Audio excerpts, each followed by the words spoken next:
Sobrang nanggigigil talaga si Idol Raffy Tulfo dito kay Senador Robin Padilla. Inaamin mismo sa isang video, narinig mismo ng lahat. Hindi lamang naipalabas pa pero naging parte siya ng pogo doon sa Makati.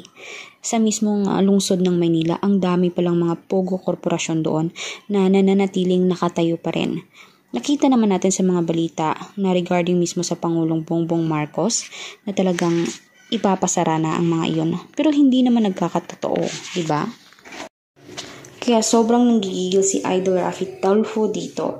Lalong-lalo na nang ma-raid mismo ang kanilang Pogo Estasyon ay nakita mismong pangalan ni Robin Padilla sa mga resibo at sa ilang mga dokumentong nakapiskil doon mismo sa kanilang mga wall.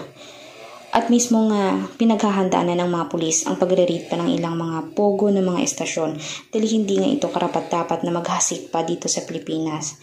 Alam naman natin na talagang mali iyan. Nakakapangkuha ng pera ng mga Pinoy iyan.